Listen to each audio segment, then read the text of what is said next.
Hello Aquarius and welcome to the Very Virgoan channel. I am Veronica Virgo and I'm here to give you your September 2022 new moon reading.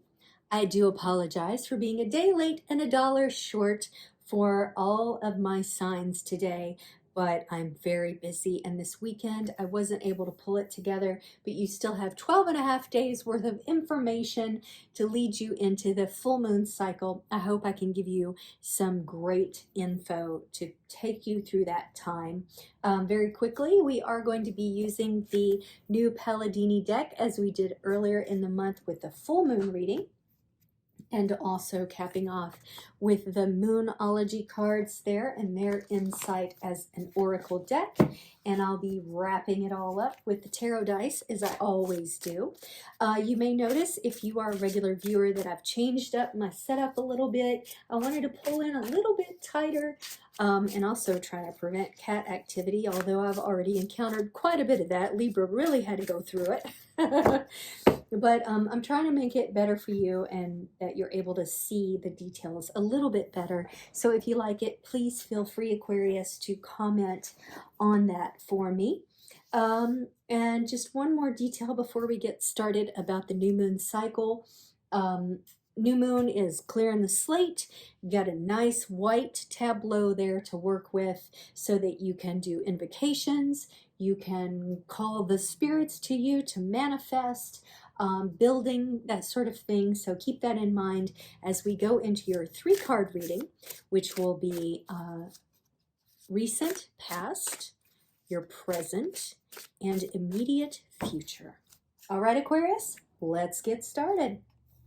We've got the 2 of Swords as your first card here today. The Swords aren't always a bad card, but they can be a little negative. In this case, you've been dealing with some really difficult choices. It may be that you are choosing between 2 people, 2 jobs, 2 places to move to. I don't know. It could be a lot of different things, but it's a significant enough decision that it's created some consternation in you. You may have even felt like you were kind of at a stalemate because both things looked equally good to you, but you knew you were going to have to, in the case of being involved with someone, you're going to have to hurt one person to go with the other or something like that. So it's been a bit of a challenge for you. I'm not sure that you're absolutely all the way through it, Aquarius. Let's take a look at the other cards and see if they can illuminate that at all. And I do apologize on your patience last moon cycle in that I completely missed you. And I had like quite a few likes from the Aquarius camp. So thank you so much for being patient in that I completely missed a reading for you and did it late. You're the best. My dad's an Aquarian, so you are close to my heart. Well, even though we did lots and lots of shuffling, we're still in that swords mode. This one is, now that's interesting. I'm taking it in the context of your past influences, right? And now we're moving into the present. And this card is really about a bit of sneakiness. It can even be about sort of unbridled ambition. And if you put it in the context of the battlefield, we've got someone who's done all of his kills and he's taking the swords of the people that he has killed. So I don't know if this is you, Aquarius, or if you feel like someone's done this to you. Maybe this indecision has been on someone else's part and you're the one who's reaping the bad side of that. Maybe you're in a relationship where someone has been cheating on you and crossed you and you feel like they're being sneaky. So it's going to be one or the other. I'm giving you like the hang 10 thing. That's not what I meant to do, but I did it. So maybe you're involved with someone in Hawaii or a surfer, or this is you. You know what I'm saying? Like, I don't know quite yet if this is you, because I'm seeing a male and a female here. If you are a female Aquarius, I feel like it's the male that's cheating. I feel like it's the male that's cheating. And I'm not trying to be gendered there. And of course, this is absolutely inclusive and open to folks who consider themselves they or two-spirit or whatever. I don't want to go too gendered on this, but like for a moment there, I felt like, yeah, there's at least one Aquarius out there who's female, who's having a man cheat on him. But there's also people out there who's having a beautiful redheaded Aquarius lady cheating on them. Okay. And you're also the one who's being cheated on. I mean, it goes all, I mean, there's so many different possibilities in this, right? There's so many different people I'm talking to that it's like the messages come in and out and they like fold together. So sometimes I feel like I'm speaking to specific people, and then I'm also speaking to the collective. Two of Rods. Okay, so we're improving here. Good. The rods correspond with wands. And the Two of Rods is about decisions. Sometimes it can mean leaving home. For some of you, this subterfuge that's going on, that's happening to you, is going to make you decide, I'm leaving. You're living with this person and they are still carrying on another relationship. It's time for you to leave, Aquarius. You're being taken advantage of. You're not being appreciated. And if a person can't be in a relationship with you and just you, then it's time to go because this is important to you. Some people can have multi-relationships and it's no big deal. But for you, it's important. So it's time for you to leave. For others, you realize that it is time for you to go. You can't make up your mind, or you've decided you want the other person. So it's time for you to hit. You see that this is crossed and facing. These two characters going this way, right? So cheaters, I'm not trying. I've been a cheater myself many, many moons ago, and I'm grateful to say that I don't participate in that sort of activity anymore. But I'm just saying, I understand sometimes shit gets complex. But you need to go. You need to respect the person that you're involved with and know that it's important to them to be in a monogamous relationship. So you need to go. So ultimately, this reading is about endings and the need to make some decisions, Aquarius. And if you are an Aquarian with someone who's wrestling, you need to be the better person and say, you know what, I love you. But it's like that old Sting song, free, free, set them free. Look it up. It's called, if you love something, set it free.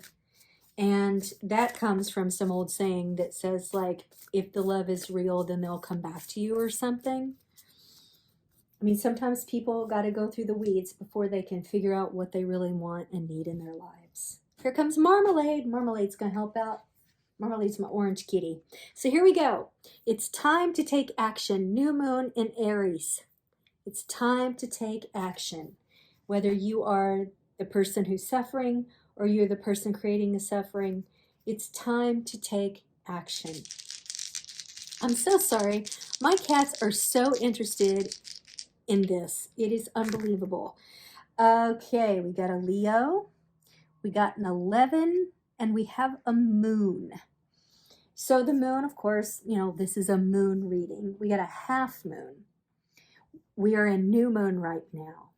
So my feeling is that, you know, by the time we're in like second quarter, you need to be moving on, or you need to be telling that person to move on. And I'm thinking that it's funny because this is Leo, but at the same time, I feel like the sign of Leo looks a lot like those Aries horns. But I feel like either the person that you're dealing with is a Leo or an Aries. If you're a cross watcher, I feel like if you're a cross watcher and you are a Leo or an Aries, you're both fire signs and you're not doing right by Aquarius and you need to move on. As for the 11 here, you know, 11's kind of a holy number. 1111 is considered a holy angel number. If you've been seeing that, I think that you should pay special attention to this reading. But I also see it as by the 11th month, which is next month almost, right? Because we're almost in October. Things will start to improve for you, Aquarius. I really feel that. So the thing is sometimes, you know, when we're in love with someone who's being indecisive and can't make up their mind, we have to make up their mind for them. But there is good to be found around the corner. With this exit, you notice here, like this is kind of a cold, sterile environment. But look at how verdant and green this is. And wands represent like creativity and intuition. It's like there's going to be better things ahead for you. It's going to feel ultimately more connected than the way that you think you feel with this person right now. I believe that, Aquarius. And it can be hard for you because you're an air sign, so you're attracted to that kind of clarity of thought, the airy intellect, the decisive mind. But consider maybe a more earthy person or a water person for a new mate. You don't have to jump back in. You don't have to go, okay, well, it's November, so I guess I got to find a new mate. Give it time. Let it happen. Process the loss, process the confusion, process it all before you step back out there. But just know, Aquarius, you aren't hurting. You're attractive. We're attracted to your sort of rebellious, off-center nature. You're never going to lack for partners, okay? So please take care of yourself, Aquarius. Be gentle with yourself.